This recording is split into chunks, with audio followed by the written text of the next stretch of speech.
ایک یہودی کا مسلمان ہو جانا۔ ایک مرتبہ ہمارے پیارے نبی صلی اللہ علیہ وآلہ وسلم صحابہ کرام کو سنت سکھا رہے تھے کہ پانی ہمیشہ دیکھ کر پینا چاہیے اور 3 سانسوں میں پیو۔ اتفاق سے ایک یہودی بھی چپ کر کے رسول اللہ صلی اللہ علیہ وآلہ وسلم کی یہ باتیں سن رہا تھا۔ ہمارے پیارے نبی پر ہماری جانیں، ہمارا مال، سب کچھ قربان۔ آپ کے کلام میں تاثیر ہی ایسی تھی کہ مسلمان ہو یا غیر مسلم، آپ کی تعلیمات سے متاثری سے بولا کہ مجھے اسی رات کو سوتے سوتے پیاس لگی، بہت زور کی پیاس محسوس ہوئی۔ جب اس یہودی کو پیاس لگی تو وہ اپنی بیوی کو بولا پانی پلاؤ۔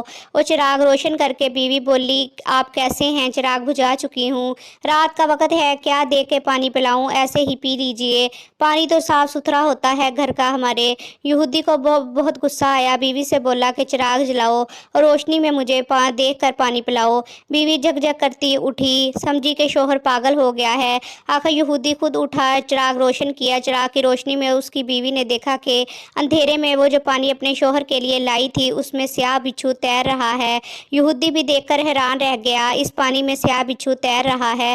بیوی کو اس نے تمام ماجرا سنایا کہ کس طرح اس نے چپکے سے رسول پاک کی باتیں سنی تھی کہ پانی ہمیشہ دیکھ کر پینا چاہیے۔ صبح کو وہ یہودی ہمارے پیارے رسول کی خدمت میں حاضر ہوا اور رات کا واقعہ آپ کو سنایا۔ آپ نے تبسم فرمایا۔ یہودی بولا اے اللہ کے رسول، جس مذہب کی احتیاط انسان کی جان بچائے تو وہ مذہب خود پورے انسان کو دوزخ کی آگ سے کیوں کر نہ بچائے گا؟ اتنا کہا اور وہ یہودی کلمہ پڑھ کر مسلمان ہو گیا۔